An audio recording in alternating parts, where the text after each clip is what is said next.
Bonjour à tous, je suis très heureuse de vous retrouver sur la chaîne Ma Thérapie Active pour ce nouveau témoignage. Aujourd'hui, je vous propose de retrouver Edgar, un étudiant du Calvados qui va nous parler de ses ressentis, mais aussi de ses difficultés et également de ses espoirs. Et on va pouvoir voir avec lui dès à présent quel est son âge et son cursus. Je m'appelle donc Edgar, j'ai 22 ans et je suis en master droit du numérique à l'université de Caen. Est-ce que vous pourriez nous dire où est-ce que vous habitez depuis le début de cette crise sanitaire ? Mon père a un appartement à Caen qui fait une bonne taille, mais il vit dans le Languedoc. Donc j'ai la chance d'avoir un appartement de bonne taille et pas un appartement étudiant. Oui. Mais c'est vrai que je vis tout seul, donc c'est quand même la solitude est quand même présente. Et j'imagine d'autres étudiants qui vivent aussi seuls, mais dans des logements étudiants de 10-15 mètres carrés. J'ai des amis qui sont comme ça et c'est vrai que c'est difficile, ils tournent en rond. Oui, c'est parfaitement compréhensible. Et d'ailleurs, qu'est-ce que vous pensez de cet enseignement à distance qui s'est mis en place avec cette situation sanitaire ? C'est vrai que les cours à distance, depuis octobre totalement, ça renforce forcément la distance psychologique aux études également. Et d'ailleurs, est-ce que vous pourriez nous dire comment a évolué votre morale, votre mental tout au long de cette crise sanitaire ? Les 6 premiers mois, c'était un peu les montagnes russes. On en a pour 15 ans, puis la semaine d'après, ça va mieux. Le gouvernement qui dit qu'on contrôle l'été et qu'il y a très peu de chances que ça revienne. Au final, ça revient, ça redescend, ça remonte. Et c'est vrai que depuis quelques mois, on est donc sur un plateau haut. Oui, je vois bien, effectivement. Donc ce que vous voulez dire, si je résume, c'est que pendant un certain temps, l'année dernière, on a eu une forme d'inconstance où à chaque fois, il n'y avait que des ruptures dans toutes les annonces qui nous étaient faites. Et puis, progressivement, on est arrivé sur un plateau où c'est le négatif qui a pris le dessus, si je résume. Au début, on enchaînait les très mauvaises nouvelles et les bonnes nouvelles. Et c'est depuis 3-4 mois, on est tout le temps sur des mauvaises nouvelles. Donc c'est moins pire qu'en mars. Et finalement, cette sensation que vous nous décrivez à l'instant, et d'ailleurs je vous en remercie, est-ce que ça pourrait déclencher en vous une sensation que c'est complètement irréel ce que vous vivez ? Ça peut m'arriver, Oui. mais ça je pense que c'est aussi accentué avec le fait de vivre seul. Alors effectivement, la solitude joue un rôle important à ce niveau-là. Et d'ailleurs, est-ce que vous avez pu ressentir une montée de frustration, de colère avec le temps face aux mesures qui sortaient ? Non, j'ai pas de montée de colère, sauf parfois contre les mesures qui sont prises, notamment vis-à-vis des étudiants, parce que c'est vrai que de mon point de vue étudiant, qui n'a donc pas accès à toutes les informations de l'État, etc., on ne comprend pas certaines décisions, et certaines décisions sont prises au niveau national et ne sont pas reprises au niveau local, et ça on ne le dit pas. Donc C'est intéressant. Est-ce que vous avez un exemple à nous donner ?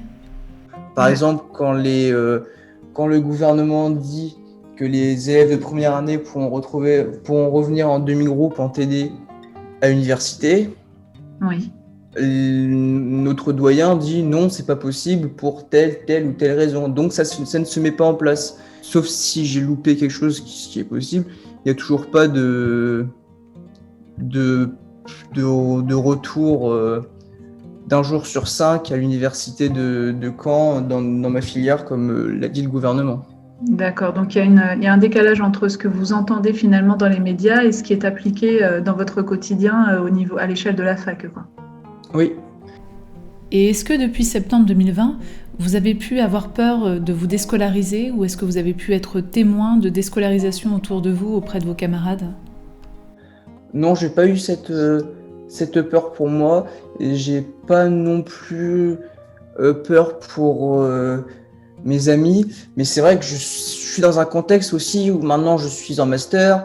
La plupart de mes amis sont soit en master, soit en fin de licence, et sont donc déjà depuis longtemps engagés dans leurs études. Mais je me mets à la place de d'un élève entrant à la fac en première année qui n'a jamais vu ses professeurs, jamais vu ses camarades et qui doit apprendre tout seul dans sa chambre sans savoir de ce qui en retourne.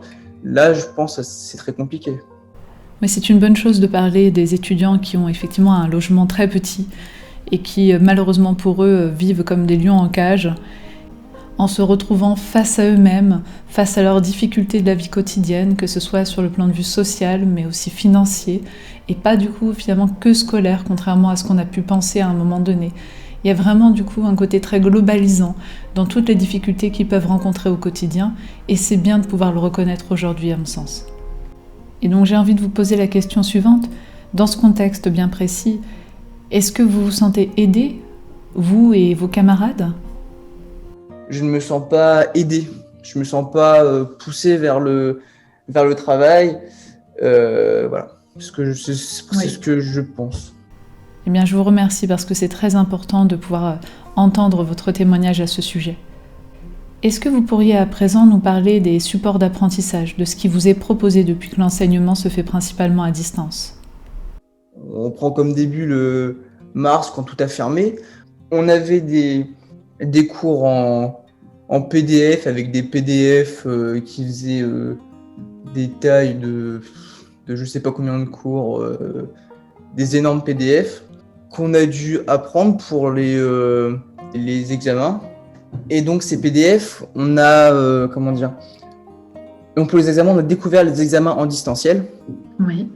Donc c'était pas facile pour nous, mais en même temps c'était plus une expérience. D'accord. Une expérience pour quelle raison ? Parce que c'était on a quand même vu qu'il y avait une entraide, notamment pour les révisions. Oui. S'il y avait quelqu'un qui lâchait un peu, on pouvait aider à réviser. Et est-ce que vous le viviez plutôt correctement, le fait d'être sur l'ordinateur comme ça continuellement dans la journée ? Se retrouver chez soi derrière son ordinateur pour faire des examens, c'est compliqué parce que déjà il y a le stress de savoir si le site marche, parce qu'il y a des fois où le site il marchait pas. Le forum lié à l'examen se retrouvait blindé de questions parce que les gens avaient peur de faire quelque chose de mal. D'accord. Il y avait aussi les conditions d'examen étaient différentes. Donc on a eu beaucoup de QCM, mais on a eu donc des QCM à réponse unique, à point négatif. Est-ce que le stress pouvait être ressenti de manière accentuée avec une forme d'examen en particulier ? Je pense que le plus stressant, c'était les QCM où on ne peut pas revenir en arrière. Oui. On ne peut pas revenir en arrière. Il y en a 2-3 qui ont dû avoir 0 parce qu'ils ont oublié de valider. Et du coup, quelle différence on pourrait faire entre les examens en présentiel et les examens à distance selon vous ? Dans les examens en présentiel, il y a toujours quelqu'un à côté pour régler un problème, alors que là, on avait toujours l'impression, la peur que quelque chose d'informatique ne marche pas, ou même quand on renvoie notre sujet, on veut tout de suite confirmation et on voit que les professeurs reçoivent des dizaines de messages dans la seconde. Vous avez bien reçu mon sujet, vous avez bien reçu mon sujet. Et est-ce que tous les professeurs fonctionnaient de la même manière au niveau des supports d'apprentissage ? Selon les professeurs, on a eu cours par Zoom, cours par PDF. Donc pas cours en fait, juste un forum pour poser des questions, mais bon, on reçoit le cours par PDF. Ou alors voir ce qui me choque toujours, parce qu'on a toujours à ce semestre-là la même professeure qui envoie des podcasts, des audios MP3 qui durent 1 heure, où elle lit son cours et on est censé recopier en écoutant son cours. D'accord.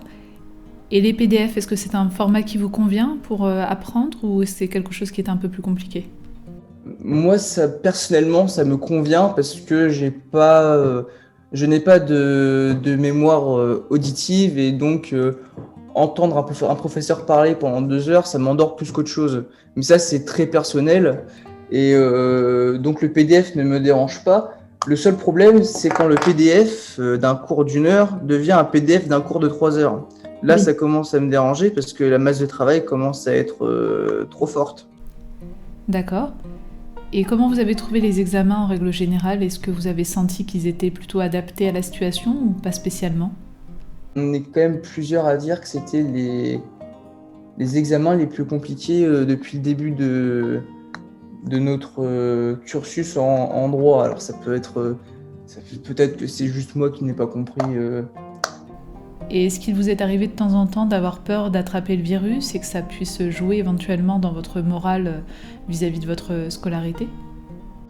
Alors moi, je suis quelqu'un d'assez hypocondriaque, donc forcément, la solitude et la solitude et le fait qu'on retourne tout le temps à la situation sanitaire a tendance à augmenter mon hypocondrie, mais j'ai pas eu de